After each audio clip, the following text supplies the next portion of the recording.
everyone. Thanks for coming back to watch another video. I want to give a big shout out and thank you to everybody subscribed to me and everybody who hits that thumbs up button, even if you don't subscribe to me. Gets my channel out there to a lot more people. They can enjoy my stories too. Thanks a lot. I really do appreciate it. This video will be about a story. I've been doing some archery videos and decided I would tell a story about a work injury that has affected my new archery journey. There's probably going to be some funny parts in there. Me and Sam Squatch are definitely going to cut up as much as we can. Stick through the intro. Let's go.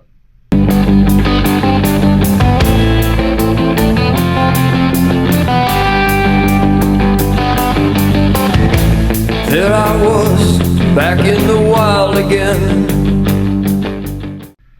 Alright, y'all. Thanks for sticking through the intro. So this story starts, it was early summer, still kind of cool in the mornings.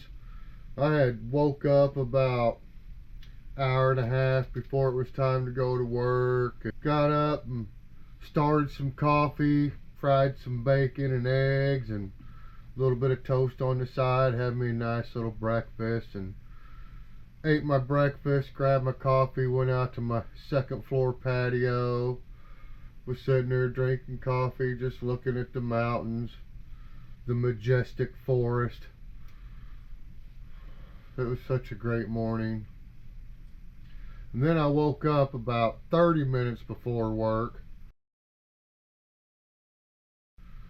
Takes 20 minutes to get there, so I had about 10 minutes to get ready, get in my truck, drive to work, no breakfast, no coffee, just up and out.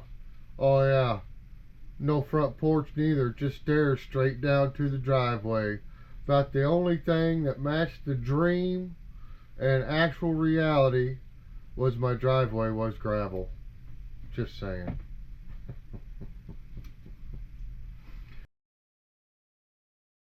Okay, but seriously, so I get up, I go to work. When we get there, we're working at this strip mall. It was a more like a remodel, so it had stucco on it already, but it had started cracking up, and you know, it was old, so we were going in and tearing all the old stucco off and putting new stucco on. So we had got to the part to where we were putting all the hard coat on before we put the finish on. So basically all the demo was done. Now we was actually going to start plastering. And this morning that I had showed up, some of our scaffolding was missing. I found out that one of the other crews had showed up and took like half of our scaffolding to set up to start a new job. Well, you know, it wasn't that big a deal, but we wasn't going to be able to get as much done as fast as we normally do. So this crew I worked on, every person on this crew was in competition with each other. Now it was friendly competition, but everybody wanted to outdo the guy next to him. Everybody was trying to be the guy that shined for that day. So we would get a lot done really fast just because everybody was competing, right?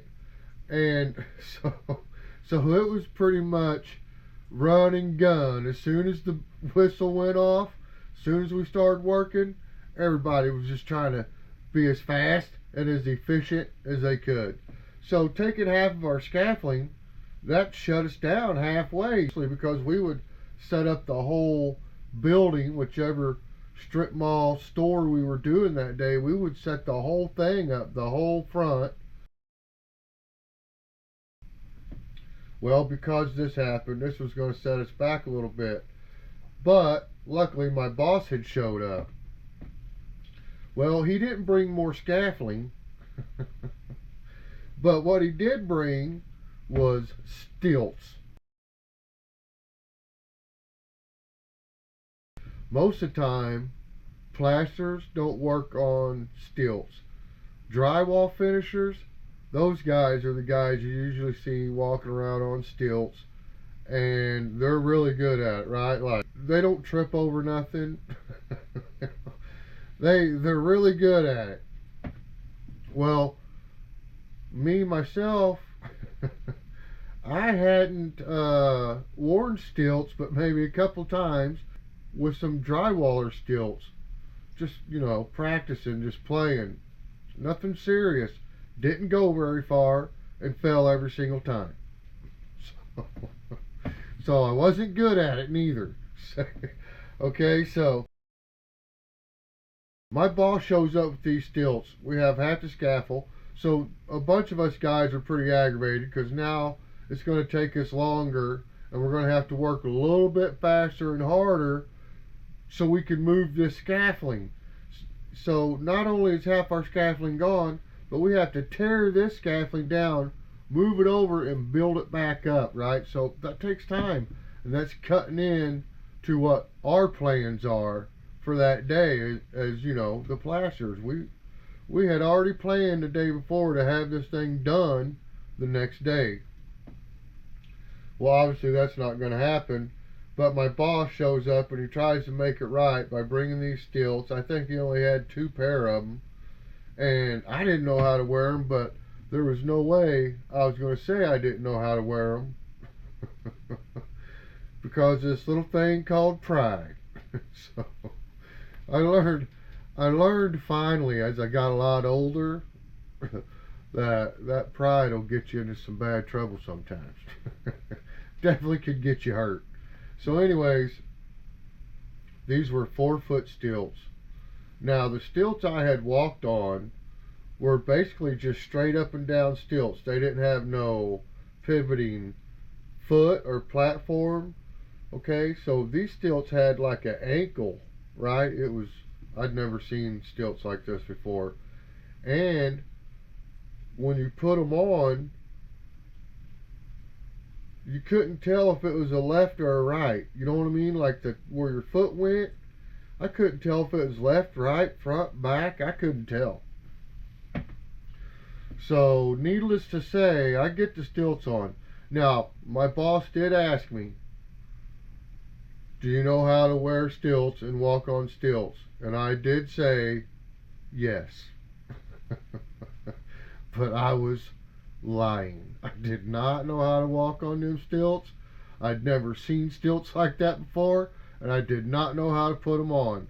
But I figured, drywallers wear them. They can't be that hard to put on, right? Oh, I'm just kidding. I'm just kidding. You guys in construction, I'm just kidding. Anyways, I figured anybody could figure out how to put these things on. So I'm looking at them, and I'm not seeing an L or an R or an F or a B. Nothing to kind of lead me to how to put these on. So I just kind of look at them, and I'm like, yep, that looks right. So I put my foot on there, and I strap it down. It strapped down just fine, you know what I mean? Like, everything seemed like it fit right. So I didn't think nothing about it. I was like, right on. And that's another thing about these stilts. They didn't have that part that comes up the back of your leg. And the stilts that I had seen before had that part that come up like behind your calf, and you could strap it on there. So then you knew what was front and what was back. You know what I mean? These stilts did not have that. Like a really tall rectangle box, you know what I mean? They were like rectangle shaped. It did not look like stilts I had ever seen before. But I got them strapped on. They went on, so I figured, I won half the battle right there, figuring out how to put them on. And I figured everything was good.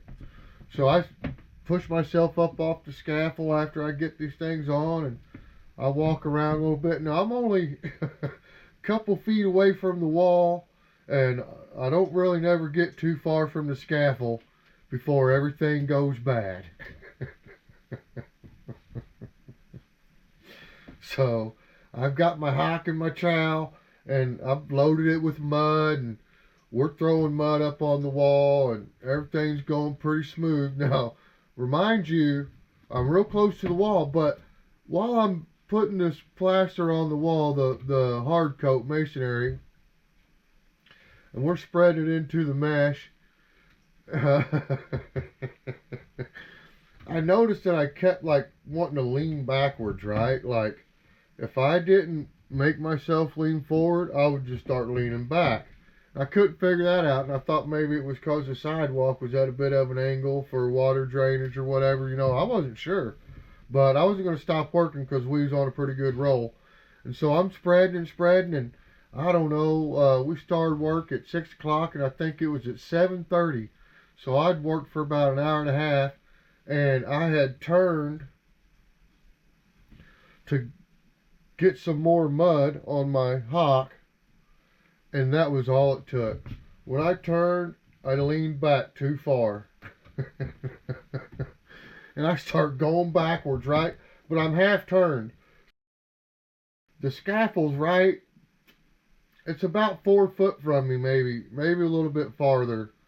But when I start to turn and I know I'm falling. So I take my hock and trowel and I just chuck it over to the scaffold. It lands on the scaffold. I try to turn myself and spin myself as hard as I could because I know I'm falling, right?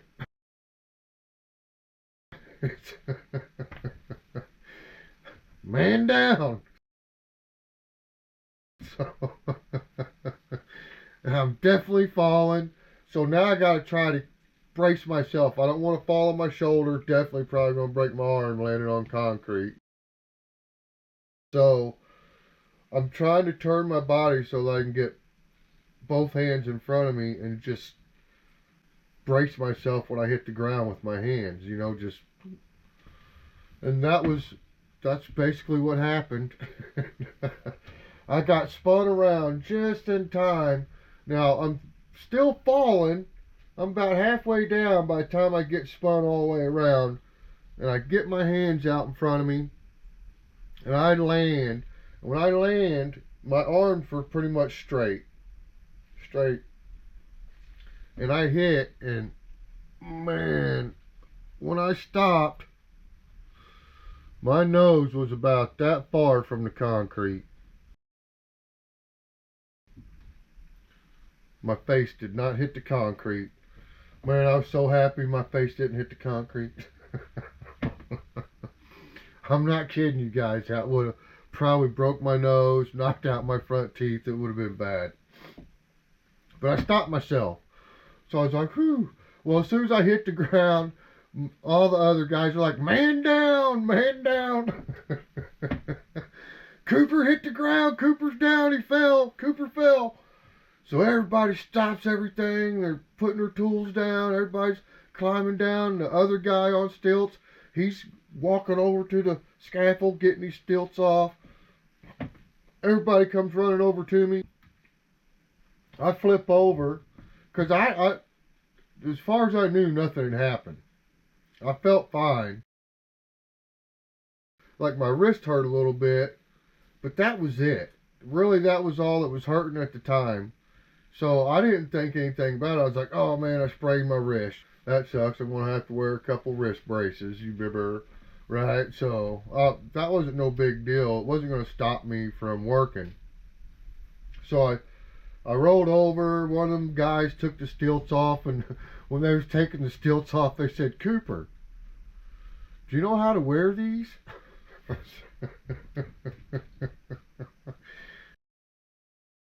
I said, no, never. I said, I've never wore these kind of stilts in my life. He said, you had them on the wrong feet and backwards.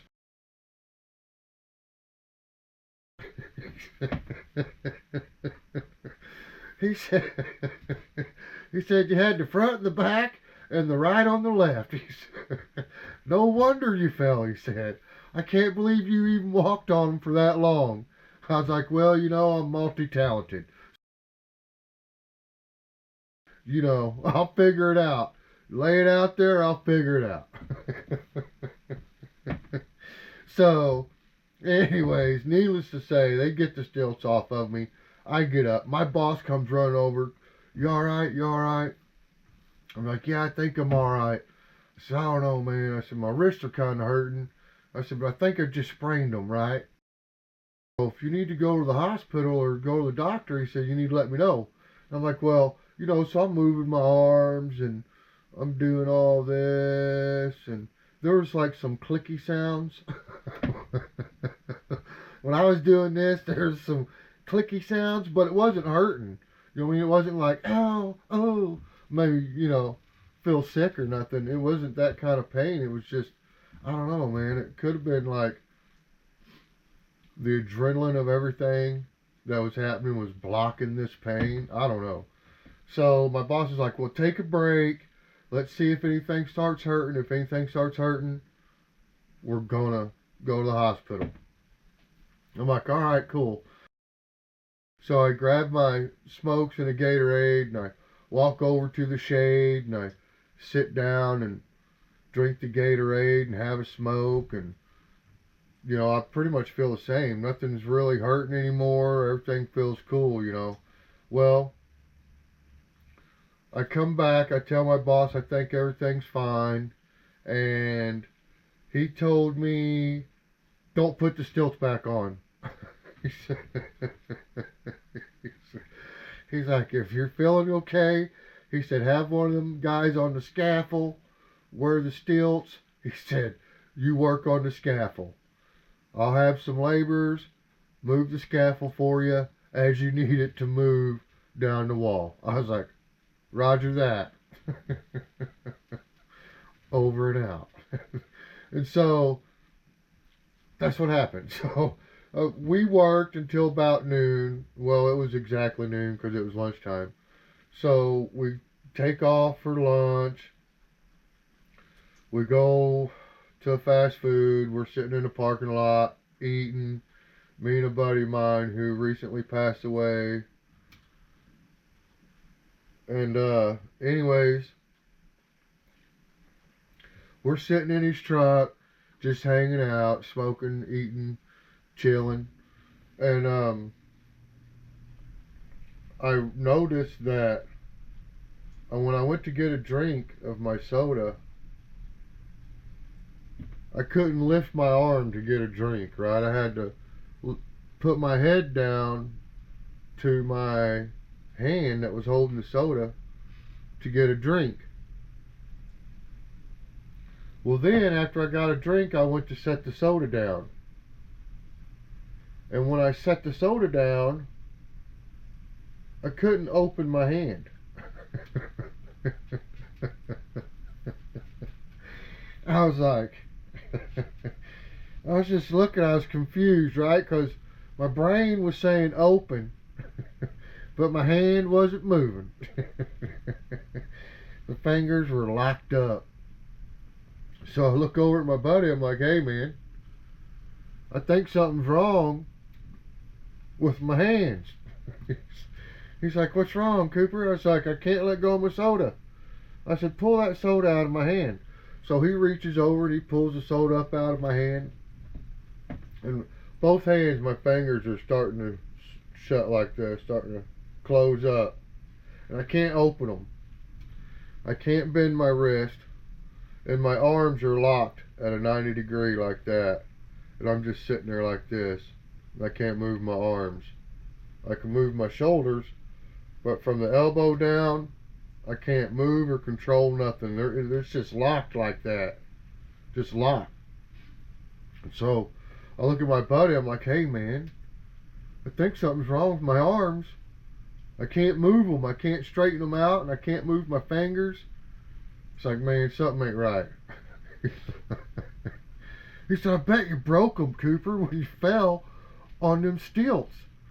I was like, man, I don't know. I could move everything. You know, nothing hurt when I was stretching them out. And You know, I thought that when you broke your bones, you couldn't move, you know what I mean? And it was excruciating pain, and it was just, I thought that's what it was like when you broke your arm or your leg or something. I didn't know. My first time. Breaking the arm or a leg or anything. Well, I didn't break a leg. But breaking my arms, I'd never broke my arms before, or my wrist or anything. So anyways, we get back to the job site. Lunch is over. We get back to the job site.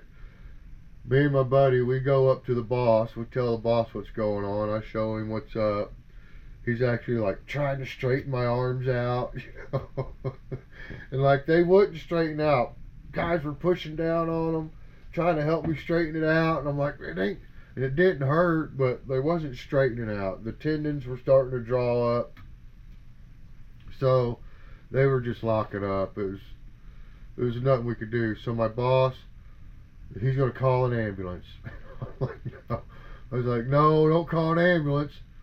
I'll have my wife come get me. She can take me to the hospital. He's like, all right. He said, I'll call my wife and I'll have her set up everything at the hospital. Your insurance and everything. When you walk in, you're just going to have to tell them your name and they're going to take care of you. And I'm like, all right, awesome. Called my wife. Well, I actually had my buddy call my wife. Because I was like this. But my buddy called my wife. He held the phone. I was like, babe, got hurt at work. I need you to come get me. I got to go to the hospital. Oh my gosh, what happened? I was like, it ain't that big a deal. I think I hurt my wrist or something. I don't know. I fell. All right, I'm on the way. So she comes and gets me. We go to the hospital. I'm locked up. Now, by this time, I'm starting to feel some pain. Everything has worn off. The shock of it all, the adrenaline, everything's worn off. And now, as I'm sitting here looking at myself and thinking on the way to the hospital, everything starts hurting. I mean, and it's starting to hurt pretty bad. You know how when something hurts, you start sweating? It was starting to hurt like that. I started sweating. I was getting sick to my stomach, and I was like, oh man, this is starting to hurt. This is bad. We get to the hospital. Sure enough, my boss, his wife, had everything ready. I walked in, told him who I was.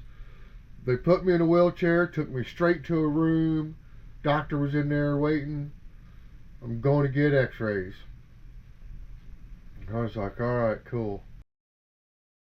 And they've got to get everything prepped for the x-rays, right? Well, while I'm sitting in the chair talking to this doctor, he can see that I'm starting to feel a lot of pain.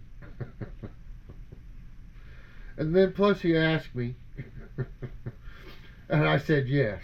I was like, yes, I'm in a lot of pain. He's like, all right. He said, I'll have somebody come in here, give you a shot, help you with that pain. So this other, he leaves, some other guy comes in, and he's the, I'm not sure what they call him, med tech or whatever. I don't know. He's the guy that gives people shots. He's going to give me a shot of Demerol.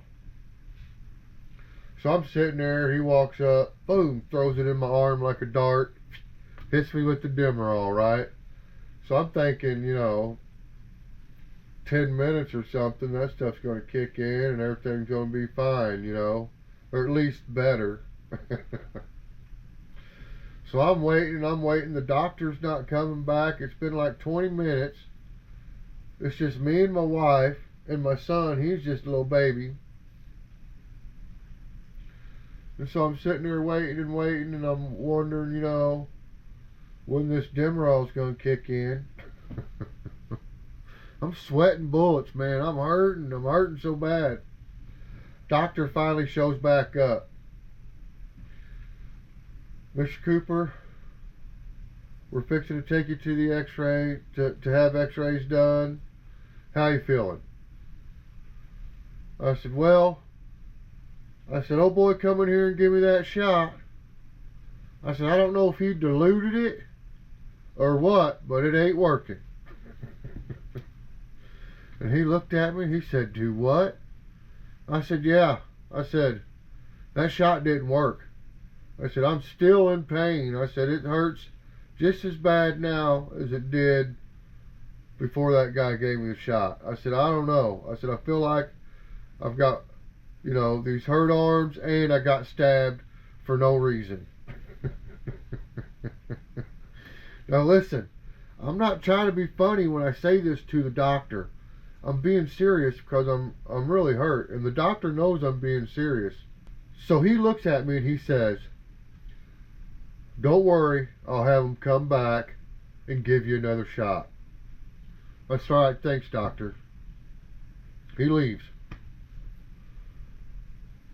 And, it wasn't very long at all. Couple minutes maybe, 3 minutes. It was like that. Here come the med tech guy or whatever he was. He come back in. Anesthesiologist maybe? I don't know. But he shows up. He's got the same bottles. He brings them in. He sets them down on the little counter in the, in your patient room. They got the little sink and whatnot. He sets it down. He turns around and he says, I got to ask you something. I was like, yeah, go ahead. He said, did you tell that doctor that I diluted your shot?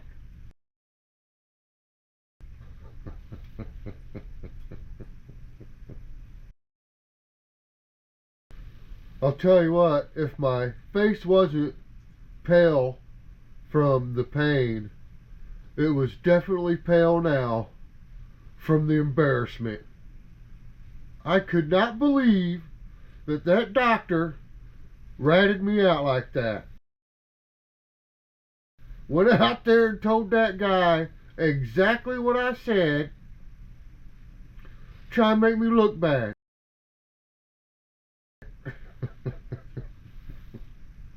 Which I guess I shouldn't have said it. But, no kidding, ratted me out. So this guy, he comes back in there, he's aggravated now. Now he's offended. I've disrespected him and his trade, and he's not going to tolerate it. And he told me that he did not appreciate it. And then he looked me dead in the eye, and he said, drop him. I said, do what? What do you mean drop him? He said, stand up and drop him. Oh. I was like, all right. Now you guys got to remember, my arms are jacked up. I can't even unbutton my pants. So embarrassing. So embarrassing. I'll tell you what, I definitely paid attention to what I said to doctors after this. So my wife had to come over there, undo my pants, pull my pants down for me.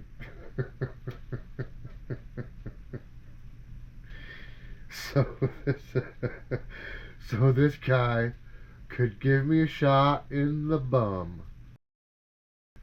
Right before he throws that dart into me, I looked at him and I said, so this is how it's going to be. He said, oh yeah, this is how it's going to be.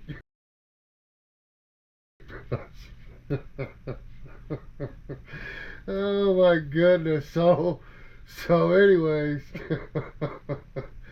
I get the shot. It was a little more painful than the first shot.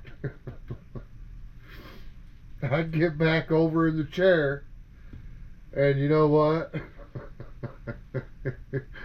But I promise I wasn't going to say nothing.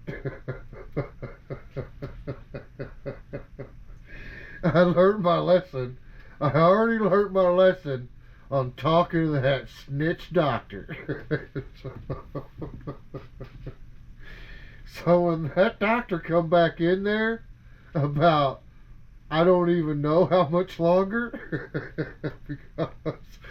because the last thing I remember was sitting down in that chair and looking at the clock and watching that second hand, and the next thing I know, the doctor's right in my face. How you feel now, Mr. Cooper?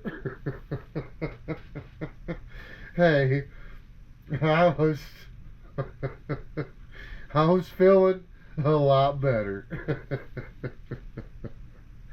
So anyways, I go get the x-rays. We're going to go get x-rays.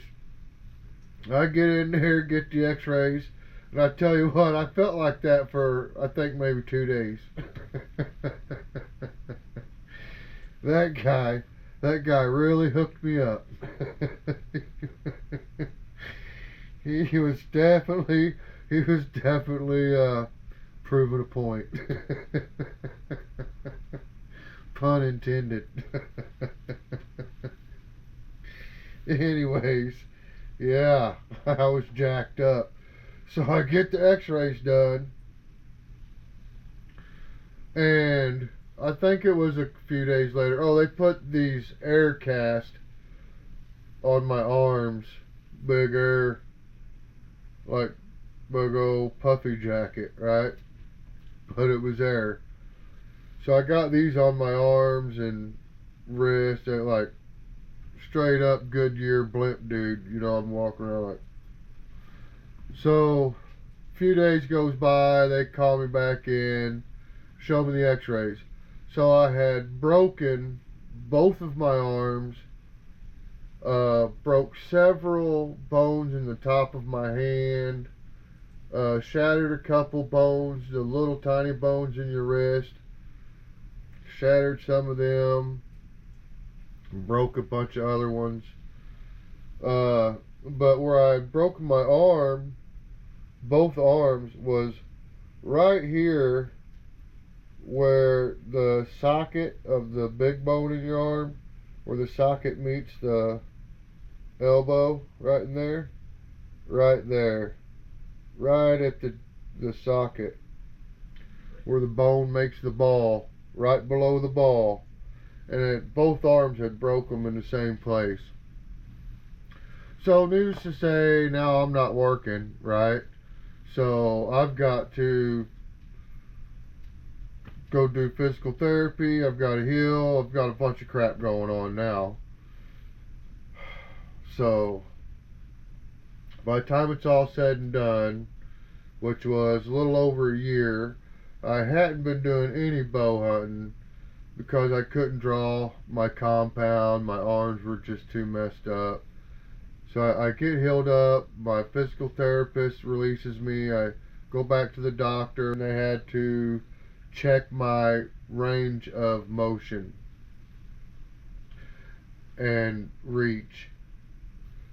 So it turns out that because I had got up and continued working after I had broke my arms, my wrist, it didn't really matter. I lost some movement in my wrist, which I don't think is going to affect me shooting my bow any. But with my arms, I lost reach. So my arm doesn't straighten out. Neither one of them will go completely straight. This one is a little bit straighter. I can't.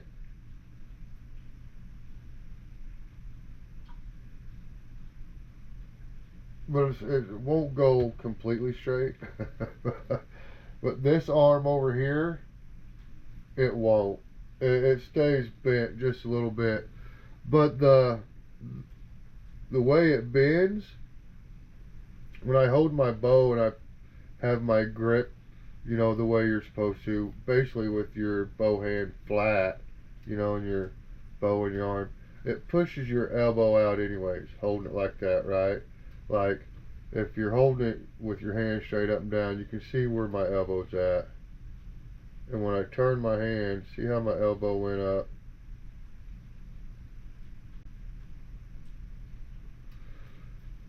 So if my arm's already bent, my elbow's out, that is shortening my draw a lot. So in one of my videos, one of my first videos, I think when I was setting up the Black Widow, I said my draw was 29 inches. And I might have even said it again, might have said that a couple times. But I'm incorrect. My arrows for my recurve are 29 inches. My draw was 28 inches. But now it's about 27 and a half. So I've lost at least a half inch in my draw, which doesn't change anything except for how I'm finding my anchor. So when I had my compound, my anchor, I was pulling all the way back, and my thumb bit like this. This part of my knuckle would fit right behind my jaw, right under my earlobe. So I can tell that when I'm using that traditional bow and I draw back and I'm going to the standard traditional anchor point, which is the corner of the mouth usually. A lot of people anchor in different ways, and really I'm just learning. This is just the first one I'm picking. Feels right. I like anchoring there. I don't know. I might have to stretch. I don't want to. So anyways, so anchoring at the corner of your mouth, like, you know, most commonly done, is what I've chose to do. So if I come to anchor and I lock my shoulders, well, it's not locking, I guess you're tightening up the back muscles, and I can feel it when I do that, right? Like when you lock up the muscles, it definitely spreads your shoulders apart a little bit better, you know, and gets your elbow back farther. But I can do that without changing my draw or my anchor, right? So I'm going to start working on that. But also, I had someone send me a comment. Kansas Smitty o8g made a comment on my last video and mentioned arm collapse. So I don't even know what that means. So after I googled it, what is arm collapse in archery arm collapse, it says it's when you're shooting and you on release you allow your shoulder to come up of your bow arm. Your shoulder comes up on release. Okay, and then he said I had something commonly known as chicken wing. So I don't know if the arm collapse was my bow arm or my string arm, right? So like he might have been saying that on release my shoulder was coming up like this. You know, that's arm collapse too. And chicken wing means that I'm not relaxing the back of my hand.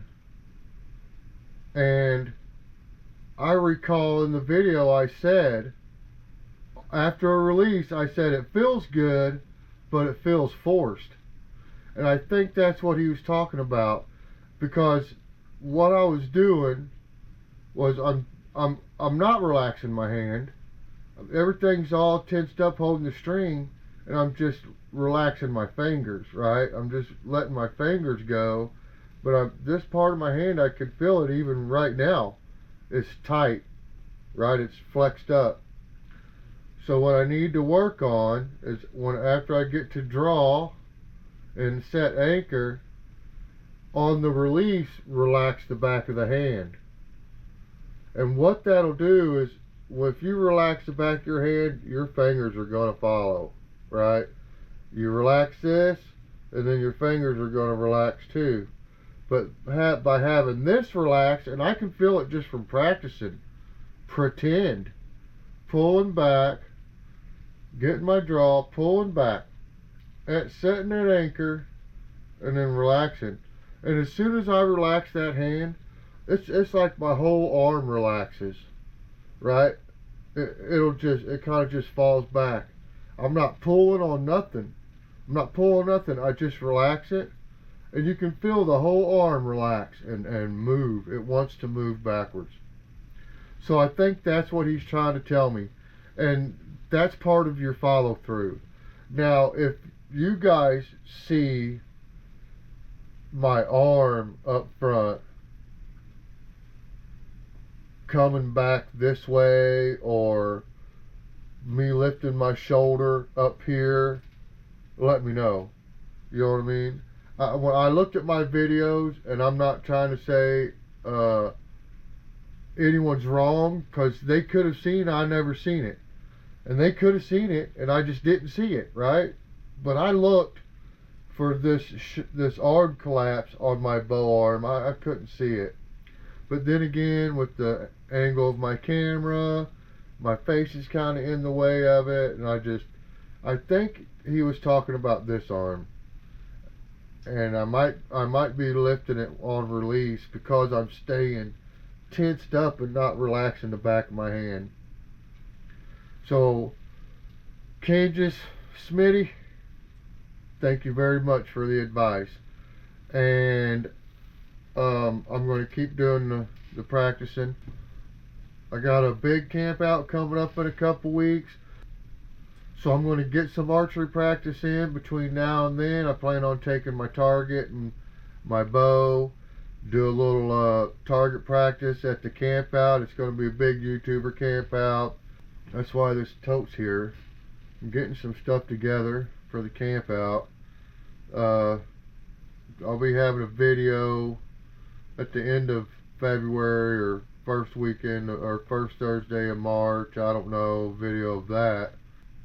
I'll be taking my bow and my target and get some archery practice in while I'm there.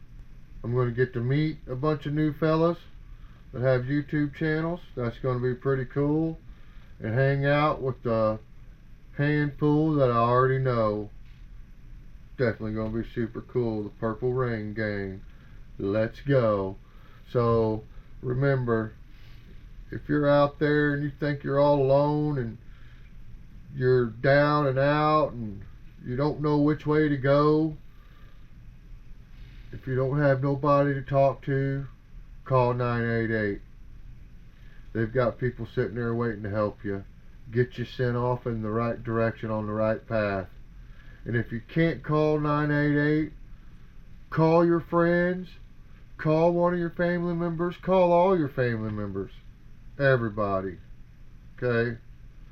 If you go to church, get a hold of your preacher, get a hold of somebody in the congregation. So I'm here to let you know you're not by yourself. There's a whole lot of people out there that are down and out just like you, and they're getting help, and it's working. So you go get help. Don't give up. Don't never quit. If something's bugging you, don't sweat it. Reach out, get help, so you can squash it. The main thing is don't never give up. Keep on keeping on. God loves everyone. God bless everyone. Peace.